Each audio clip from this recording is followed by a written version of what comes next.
Ang ganda ng verse na to eh. Verily, verily, I say unto you, we speak that we don't know.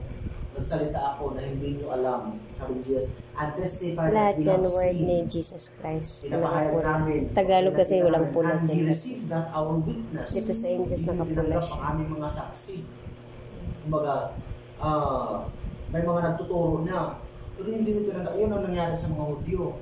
Kay Jesus, nagtuturo sa mga kingdom. Hindi siya tinanggap. That's right. Kaya sa mga disciples, nagtuturo ang mga disciples about the kingdom, about kay Jesus, that He is the Messiah, hindi nila tinanggap. Verse number 12. If I have told you earthly things, kung magsasabi ako sa inyo ng mga kabundong bagay, and you believe that, hindi kayo naniwala, how shall you believe if I tell you of heavenly things? Paano ba may naniwala? Kung sabi ako doon ng mga makalangit na butang, ilan lang, hindi ka maniwala. Hindi nga kayo naniwala about earthly things na sinasabi ko, mga makamundong bagay, hindi kayo naniwala. Ito pang heavenly things, mas lalo hindi kayo maniniwala. Sabi ni Jesus kay Nicodemus, verse number 13, and no man hath ascended up to heaven. Walang tao nga pumunta sa langit. Amen. But he that come down from heaven, even the Son of Man, which is in Heaven. Sino na pumunta sa langit? Jesus. Sino ang bumalik?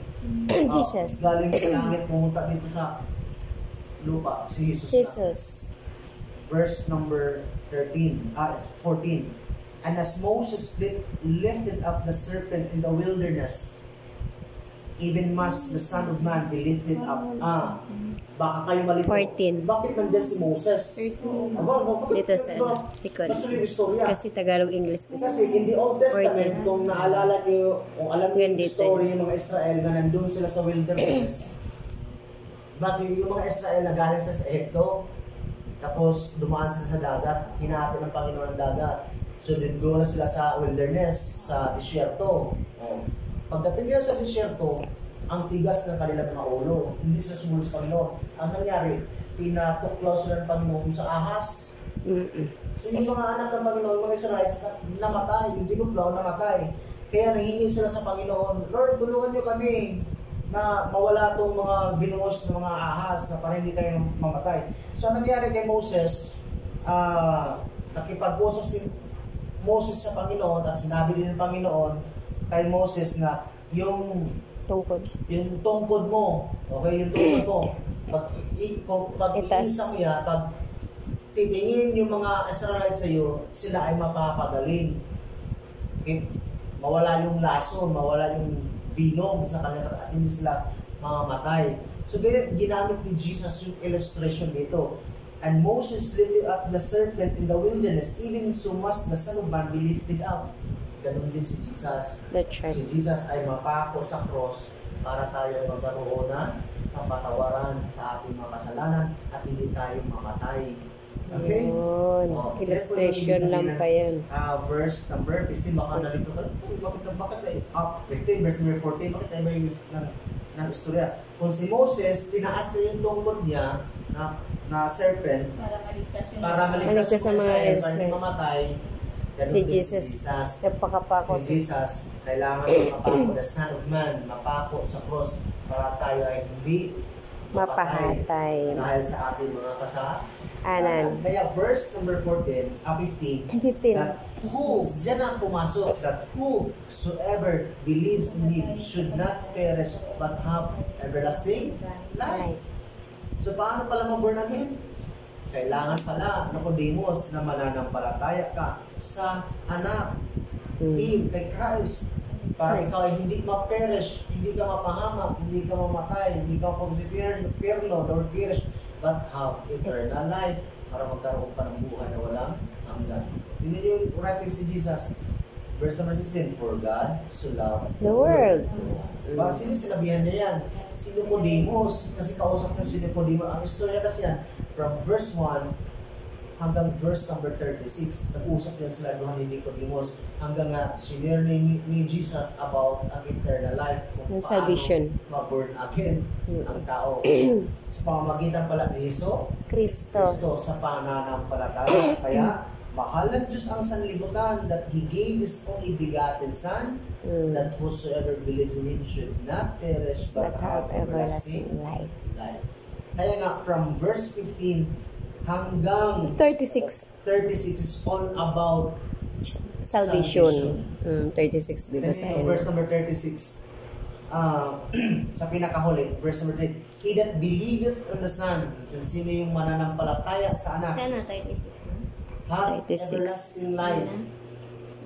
By Ayan, yan whom na. walang hanggan. Ayan. And he that Yan ang believeth last. not the Son, kung sino yung hindi maniniwala sa anak, shall not see life, wala siyang Buhay buhay, na wala. but the wrath Hindi niya of makita God ang buhay. abides in him. Ang galit. Ang galit at ang buot ng Diyos mananatili Tili sa kanya. Kaya nga, ang book of John is all about life, buhay. That's why yun Kaya ang nga, sa book of John, yan natin mabasa. Sabi Diyos, I am the way, the truth, And the life.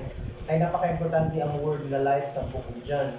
Kasi nag-speak yan sa kaligtasan. eternal life Eternal natin. life. Heavenly. Buhay na walang hanggan.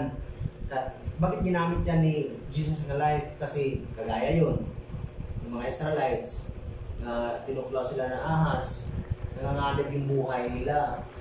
So, yung instruction, sige, para mabuhay kayo, tumingin kayo doon sa tungkod ni Moses, ni ahas. Para pag tumingin kayo doon, hindi na kayo mamamatay.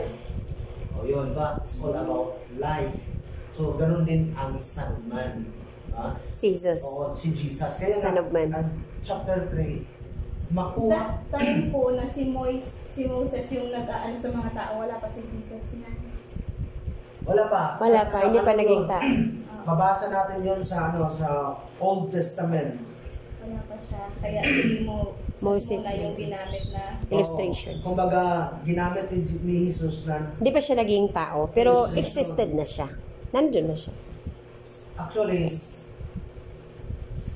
Genesis, Exodus, Leviticus, Numbers, Deuteronomy, that is the 5 book of Moses. That is the 5 book of Moses, but that is the law. It's all about Christ. Mm. yung Limang Simula from Genesis down to Deuteronomy, Deuteronomy. about talaga yan kay Christ, and we speak about in Christ. Example, Illustration na lagi. yung paglabas ng mga Israelites from Egypt down to galing sa Egypto, right? Tumawid sila sa dagat para papunta sa wilderness. Oh, nag-speak yan kay Jesus na yung mga anak niya kinuha niya doon sa Wilderness. Egypto. Egypto kasi Oo. Dinala niya doon sa Promised Land. Nag-speak yan kay Jesus, that is prophetical kay Hesus Kristo. Na si Jesus din, ano nangyari kay Jesus? Pagkasilang ni Jesus, dinala siya ni Mary at ni Joseph doon sa Egypt. Okay, bakit dinala siya doon sa Egypt? Kasi patayin sila ni Herod. Hinahabol yun eh. Patayin kasi Lahat ng mga lalaki. ni Herod. Kaya galing sa Egypto, kinuha ni galing sa Jerusalem, pumunta sila sa Egypto, and then nung namatay na si Herod, bumalik na naman sila sa Jerusalem. That is tawag nito. Connected dyan, no? Oh, Connection. actually, Harmony. Bible is nag-harmony siya from Genesis down to Revelation. Nag-harmony siya. It's all about Christ. It's all about the gospel of Christ. It's all about salvation. Pero paano maintindihan yan kung may ligtas ka nga? Di ba? Pero kung hindi tayo ligtas, di natin, magulo. Ay, yung pinaka-importante talaga sa tao, Salvation. salvation, kaligtasan na ikaw ba ay anak ng Diyos? Yes. Yun man yun. Kaya nga ako, hindi ako mamangha kung he is a good speaker or what. Ang tanong ko, anak ka ba ng